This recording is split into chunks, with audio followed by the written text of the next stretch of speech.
Welcome to the Good Bad Mad podcast, a show that's here to share the ins and outs of creative careers, connecting the aspirational with the experienced, with your host, me, Meg Ellis.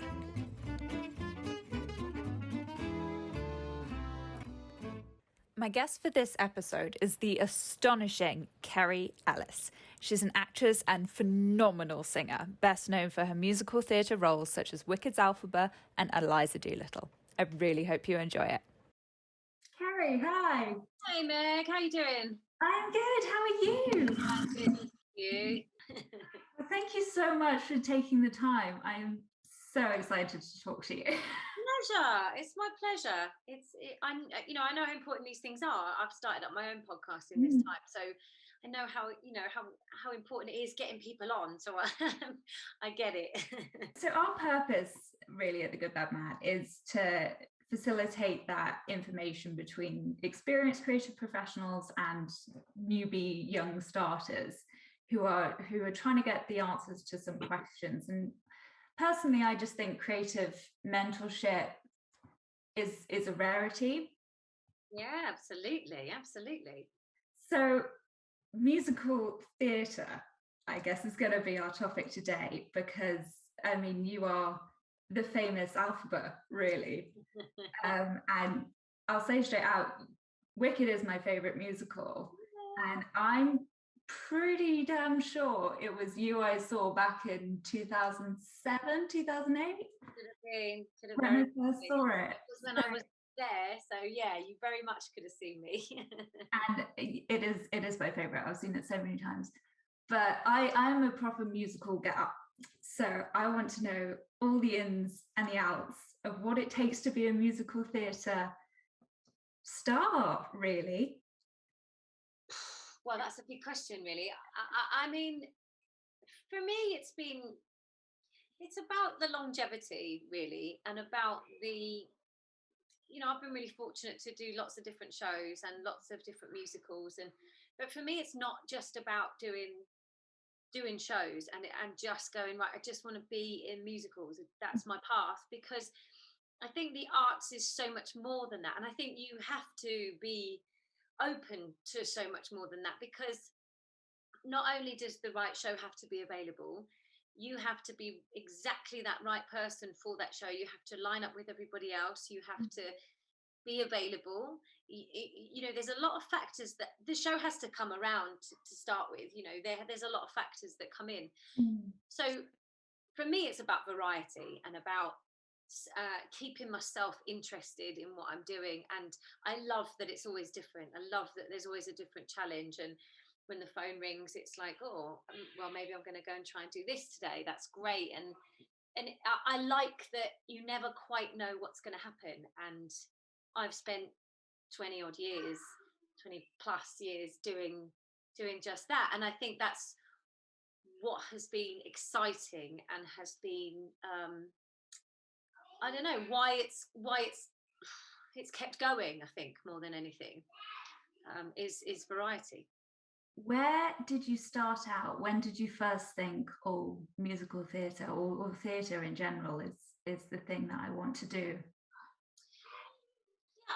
I don't think it was I want to be in shows. It was more as a youngster, I got put into ballet classes when I was toddler, or more so I think just to go and do something, be with other kids, do other things that was outside of school, and anything physical, anything active, sport related, I was into, and I did it all. And I think my parents allowed me to try lots of things, which was great. When I found kind of my dance performance classes, that's where it just clicked for me. It was just very natural, and I enjoyed it so much. I loved the people I went with. There was a real formality about it, but I loved the discipline. I loved the physicality of it, and that never stopped. I think the reason I went into musical theatre was because I felt that was a route in. When I was training, there was only perhaps a handful of big colleges when I as an option, there wasn't as many as there are now. There's so many different colleges for so many different arts. You know, it's wonderful now. But there was a few, and I got into one of them. And that was kind of my journey, really. It was a predominantly dance heavy college, but musicals was the filter. That was the way they were kind of training you. So for me, it was just an in to the industry. It was a way in, and then from the shows, I've been able to do other things, and it was more about being a performer and an interpreter and a communicator more than I want to just be in musicals. When did you know you because musical theatre, it's almost like starting with the hardest element of performance. You're going for singing, dancing and acting. It's the triple whammy.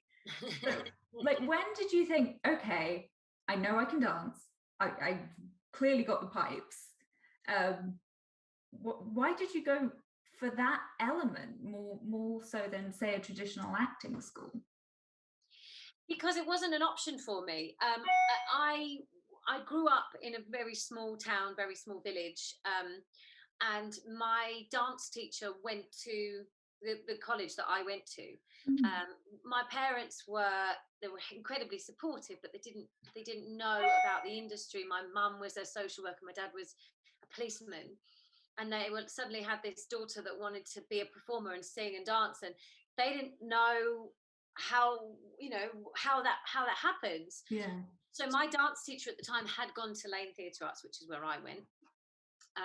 So for us it was just, again, this is a route, this is a way. And I auditioned for Lane's and Doreen Bird. I didn't get into Doreen Bird because that's an even more kind of ballet dance school. I mean, looking back on it, I probably would have been more suited to somewhere a little bit like GSA or a bit Mount View that was a little bit more acting, a bit more, I don't know, focused on that side of me. But at the time we didn't really know. So again, it was just me kind of experiencing what was around me and grabbing it and finding a way. So yeah, that's how it happened.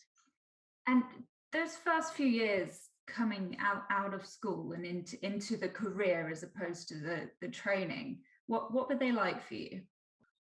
I think I was just ready to go. Through college, I worked a little bit. I did a few pantomimes. I did a bit of summer season. I was working at like a holiday resort before I went to college, and also through sometimes whenever I had breaks at college, I would go and work at this hotel. So I was putting into practice what I was learning, and I was kind of on my way already. So when I left, it is kind of scary when you leave college, because suddenly everyone's like, well, do you need an agent, or how do you get the first job, or how do you get the agent without the job and the job without the agent? And that, although that was a little bit scary, I already felt like I was on my way. I was already working as such. So for me it was scary, but it wasn't the first time. And also back then there was a lot more open auditions. We used to have the stage newspaper, we used to have loads of open calls, and there was opportunity out there, which there isn't so much now. There's different ways to get in, but it's not like it used to be. An audition would go up and everybody used to go and queue up in Leicester Square and audition for whatever it was. Do you think it's a bit more oversaturated now? I think there's just not as many open calls. I don't know why there isn't, but there just isn't. And I went to an open call for a cruise ship, and only because my roommates were going. I had a couple of roommates that were brilliant dancers, and they wanted to go on a ship, and they were going to this open audition in London, opposite Selfridges, at Dance Attic, I think. No, Dance Works. Can't remember which one, but it's one down there opposite Selfridges. And they were like, we're going for the day, why don't you come? I was a bit like, not really bothered about a ship. And they said, no, let's just go, it'd be great. We'll hang out, go out for dinner afterwards, or we're going to have whatever, McDonald's afterwards, or whatever it was. And I was like, oh, okay. And I went, and of course I started getting through these rounds, and I'm there all day, and then by the end of the day, I've been offered this ship, which at the time was a new sparkly ship that was the biggest in the world, and they wanted a singer, and I got the job. And before you know it, I'm going off and cruising around the world, and I just happened. No, I didn't fall into it, but circumstance opened up doors to me. Yeah. So from the cruise ship, which is actually still quite a traditional move that I think a lot of art school graduates go to kind of pay their dues as such. When did you kind of get the first big role? I was straight after the ship. I came off the ship and I got into My Fair Lady, and then that was where it started. And from then I kind of went show to show to show. And I think once you do a West End show, it does help. You have a foot in the door as such. You start to get a bit of a credible experience. And then it just went bam, bam, bam, bam, bam. And what is that experience like as a newbie to the West End? Is it just this insane circus all of a sudden? It's daunting, because suddenly you feel like you've gone up a level, and you suddenly feel you've got to deliver this professional level of a performance, and there's lots to know. I went in the show as a swing and a cover, so I had lots to learn. Just formalities of things like signing into a building, and costume fittings and timetables and things, that rehearsal schedules that I just hadn't been aware of before. I had in a very basic system, but not like it was with a West End show, turning up to the National to rehearse, and with these incredible people, seeing Jonathan Pryce like walking down to rehearse with me. I mean, it was just mental. And it was pretty daunting, because obviously in the show there was lots of other professionals that had been around for years, and I was very fortunate that I had a lot of support and people that just took me under their wing and kind of showed me the way. But it was also, I think that's very different now. I think graduates come out with a lot more confidence. Now that I'm the older one in a show, I feel that the graduates come out just ready to go and are confident and are I don't know, just they're just more informed and more they have access to a lot more stuff now, especially with the internet and social media. They have access to more people and more information, so I think they're ready to go. It's not such a hidden industry anymore. No, and also it's a different time, because when I started, you had to do a lot of jobs to get your equity card. You had to do so many hours to get your equity card in performance. So lots of people were doing things like summer seasons and pantos and anything they could get their hands on before you were able to get your equity card to then do a West End show. Whereas now you don't need that. You can just leave college and go straight into a show. So I'm not sure that the dynamic is the same. The pattern of going out onto stage every single night, new audience, but the same show, is that as tiring as it sounds? And more and some. It is, because for that audience that you're playing to, you may have done the show 5 times, 100 times, 500 times, but the show for that person in the audience may be their first time, maybe their first time they've ever seen a show, maybe their 50th time they've seen a show, or that show. But you have to treat it like it's their first time. So it's always got to be an opening night for you. It's got to be, because people are paying lots of money to come and see you in a show. So it has to be that level. But for me, I mean, I don't usually stay in anything longer than a year. I have done 2 years maximum, but that was when I was a bit younger. But I try to move on after a year, just because, again, I like variety. I like doing things for short periods of time, and also because I've got kids, I can't be away for too long. But even in those long running shows, it doesn't get monotonous. It it doesn't become repetitive because of the elements that change within the show. Things like there's covers go on, there's people get injured, people get sick, so it's always different on stage, and then also the audience is always very different, never the same, and you can never quite read them. So it's almost like they're the other actor, the other person in the production, the other element in the production. It's always the variant. It's never the same. Do you find yourself playing with the audience, or is it very kind of regimented in what you put out every night? Yeah, it totally depends on the show. So something like, say, We Will Rock You was very interactive with the audience, and you did have a bit more wiggle room as such to interact with them. Something like Les Mis, you can't, because they can't be involved. It's also, you don't have a single second. That show is constantly. Absolutely. So and I guess in a musical you are more restricted. That's why I quite enjoy doing my own things, because I can talk to the audience, I can react with them, I can interact with them, which is great. I love that. And how do you look after yourself during those shows? For someone who's thinking about going into a career on stage every night, how are you looking after yourself to make sure you can appear on stage every night? It's getting harder. I think when you have the innocence of youth, you don't need to worry as much, because you bounce back really quickly. So I could socialize a little bit, I could not work out, I could eat a bit unhealthily, and I would just bounce back. Whereas the older I get, I have to make sure that I eat well, I exercise, I get enough sleep, I look after my voice, I don't don't drink loads, I don't go out loads if I'm doing a show. I have to be a bit more regimented. And also I think the older I get, the more I think how important it is to have a healthy mind, healthy body. I think it all makes such a big difference, and you are kind of carefree when you're younger.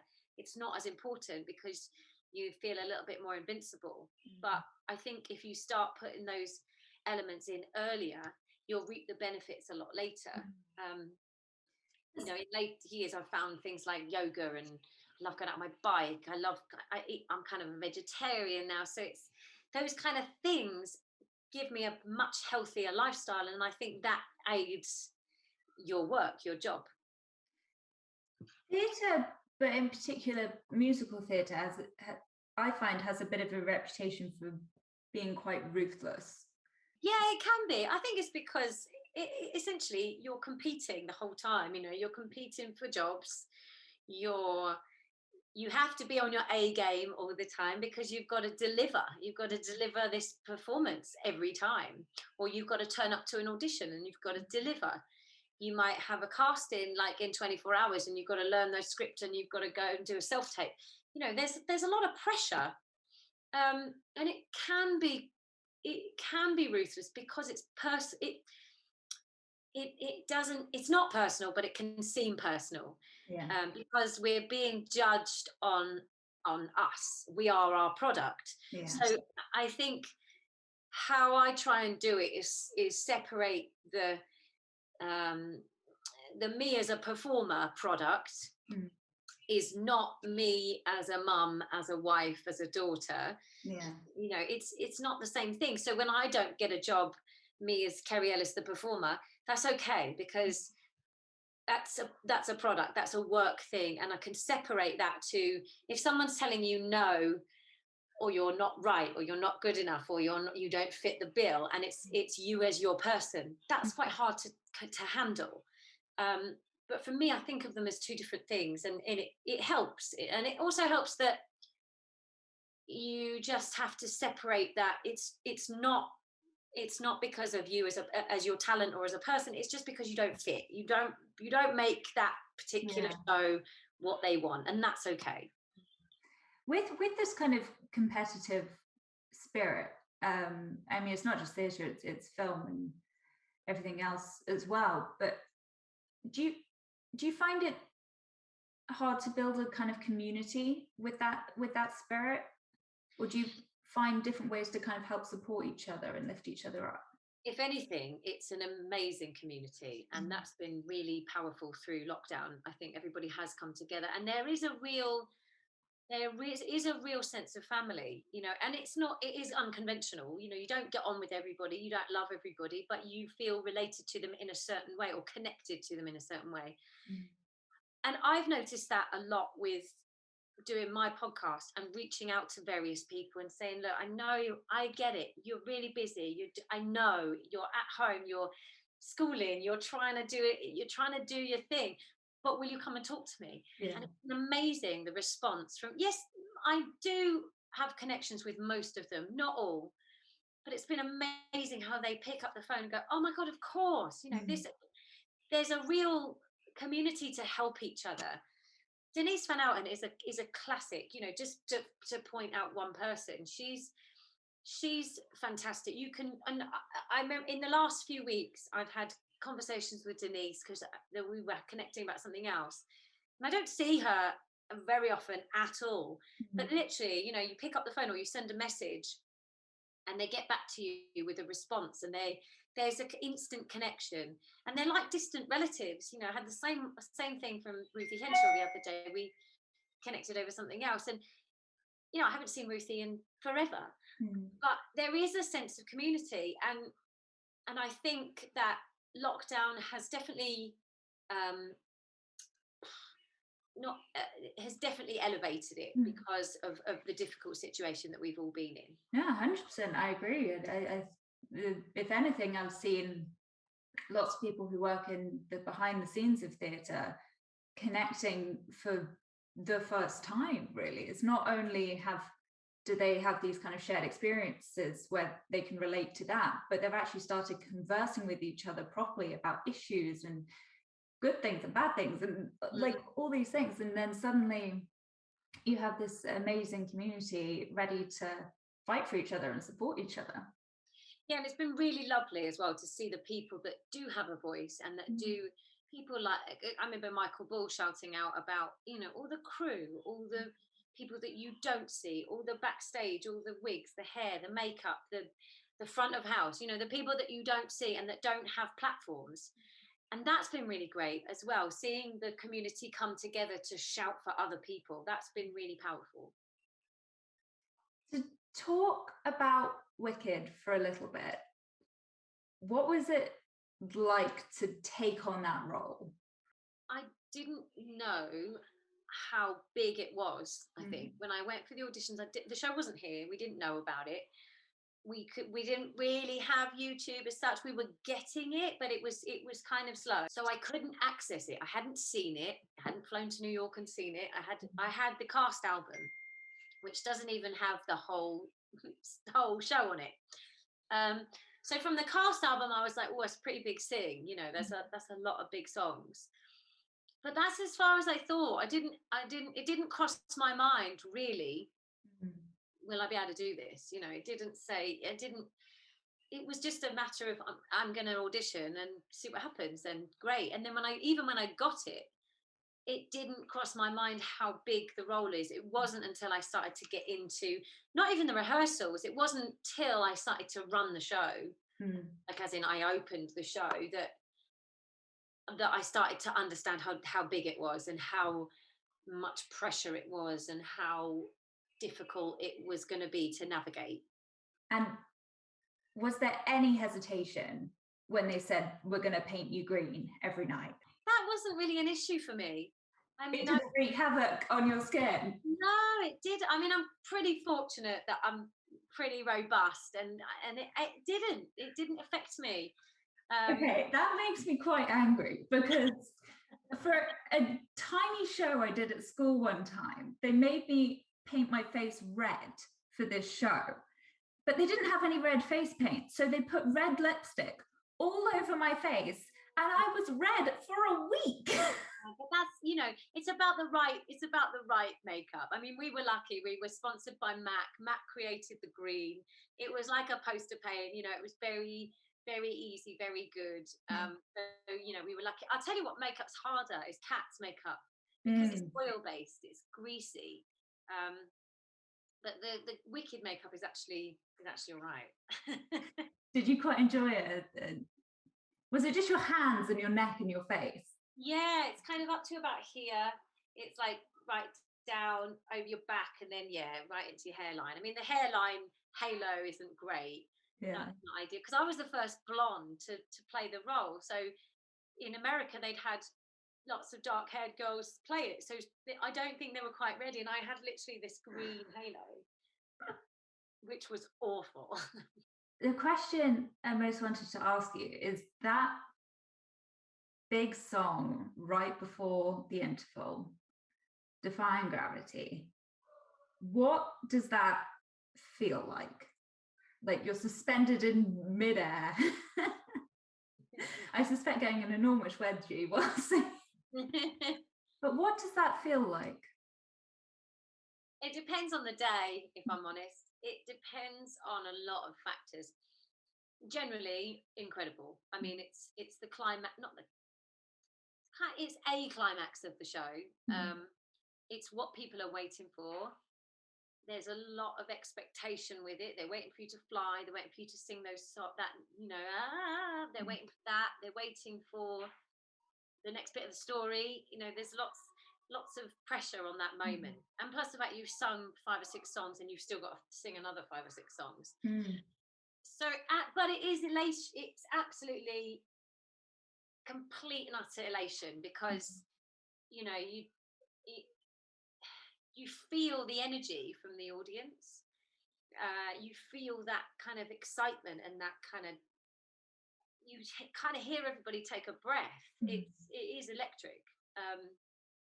I actually prefer singing it now than I did in the show. I found it really difficult in the show. Because of that pressure? Because of the pressure, I didn't find it easy to sing, because I'm a really belty singer. I didn't have this kind of mix sound down very well. Right. So for me, I would tire quickly. So for something like Gravity, you have to mix, otherwise you're going to burn out. I found really difficult. For me, it was like all or nothing. So I found it quite difficult to sing. So I think now that I sing it in various concerts or performances, I just enjoy it, because I don't have to worry about singing the next 5 or 6 songs. I don't have to worry about, screaming to the end of the show, getting upset. I don't have to worry about all that. I can just sing the song and enjoy singing the song. But it's a hell of a song, isn't it? Like even if you're just listening to it on the radio, you get goosebumps.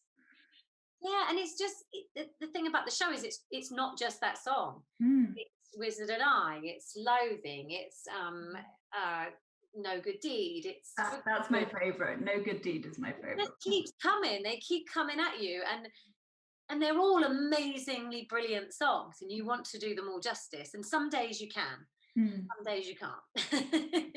So did you have those days where you didn't quite hit the notes as you wanted to, and had to kind of pick your boots up in the interval and crack on? I had days when I didn't feel on top form. Yeah, absolutely. But I mean, I would have months of I'd have 2 or 3 months where I felt great and would just be on fire, and I'd be banging out 8 shows. I'd be feeling like strong. And then I think just because of the nature of the show, I would have moments where I was tired, and I was over sung, I was exhausted, and then you're playing catch up. So I would do maybe 5 shows a week or 6 shows a week, and you can't catch up. And then eventually you would, and then you do another 3 or 4 months, of really good shows. But it's like anything, we, as opera singers don't sing that much in that space of time. They might sing that much for maybe 4 shows, if that, and then they'll stop for maybe 4 days, and then, so it's an insane amount to put on somebody to perform that 8 times a week for maybe a year. It's a lot. I mean, you wouldn't run a marathon every day and have 1 day off. for a year. You just wouldn't. And it's, for me, it's like that. Do you, because of that feeling, do you feel like, say, the primary role should be shared between two? Oh, massively. Yeah, massively. Oh, it shouldn't be an 8-show week, not in a million years. And if you ask anybody that's played it, they'll say the same thing. Yeah. Coming out of Wicked, and onto other things, what were the kind of lessons that you were taking from those first few shows into the rest of your career? I think coming off the back of a big show like that, again, people are waiting to see what you're going to do next. There's a lot of expectation, and especially because I'd done the show in London and then I'd gone to Broadway for 6 months and then I'd come back. My next move was kind of key, because again, sometimes you can do this climb and have your massive show and then nothing happens. Where do you go? Yeah. So it was key of what would happen next, but I was really fortunate that another great show came up and I got to go and do Oliver at Drury Lane, which was amazing. Good old Nancy. Amazing. Oh, it was incredible, and the production was brilliant, and I love working for Cameron. I've worked for Cameron a lot, and for him to take me into one of his shows was great. I had an amazing company, and it was a really nice show to go and do after such a heavy sing, to go and do something that was fun and that I wasn't the top of the bill. You know, I was a real good supporting, and that was great. To just have that moment was lovely. And then I released an album, so again, then I completely gear changed. Yeah. So that was, it was all right. Just on the back of listing the shows there, from My Fair Lady, We Will Rock You, Wicked, Oliver, you've played some like really strong female characters. Yeah, I know. I've been fortunate, and yeah, I mean, there's so many out there to play still. You know, I'm still scratching the surface really, and now I'm moving into a different casting bracket. So I'm now moving into quite a difficult bracket, I think, because it's more, the roles are different. I'm going to be playing mums or playing, you know, the bad witch. You know, I'll be playing. It's. I'm not that principal girl anymore. So, and I'm not quite your Norma Desmond or your Gypsy yet. So, it's an interesting period of what will happen next. And how does that sit with you? Well, again, for me, because I have so much else going on, not only just but being a mum is massive, and also things. I've always got other things happening. There's always music. I'm always in the studio. There's always voiceovers, and always like my podcast. I've written a book. You know, I'm always doing other things, which I love. I like that there's always different things to do, the variety, and you are at the mercy of what show is around and what show is casting and what you're right for and what is available. But then that's the business, and I think you can get snowed under with that and sit there and wait for the phone to ring, or you can be proactive and you can go out and you can do your own thing and you can create roles, or you can create opportunity for yourself, and I think you have to. I think that's what's been really good about COVID, actually, is to see. So I mean, obviously it's not good that people are out of jobs and not working. That's not good. But people have had to be creative in terms of how they use their skill sets, which they've learned from theatre, which they've learned from film and TV, and apply them in different ways to help them support each other. And it is this eyes open thing of, oh, I can use this to support myself whilst I go back on the path that I was originally on. Yeah, absolutely. It's been great to watch everyone do that. And we are a pretty resilient community. You know, we have to survive when it's great, and that's difficult in its own. You know, the phone doesn't always ring, or the role isn't always available. You're not always right. So we're quite resilient anyway. And this has been quite a test, but it has been incredible to see what people have come up with and how people have been resilient. People have been teaching. People have been doing their own home videos. They've been, doing workshops online and communicating, going into colleges, and it's been amazing to see what people have come up with. With regards to trying different things in the industry, like you say, you always got your hands in different pies. Do you find that transition quite easy? Are people quite welcoming to those ideas, or do you really have to kind of fight to push forward in those new areas? I don't think it's easy, no. I think you have to be quite vocal about it. You have to be quite pushy about it. And I'm not like that, really. In my normal life, I'm very laid back. I'm not confrontational. I'm not pushy. So to do it professionally is quite difficult for me. However, I do have a lot of passion and I do have a lot of drive. So if there is something out there that I do want to do, I'm really lucky that I have a great relationship with my manager. We have a real kind of good communication and we talk about everything.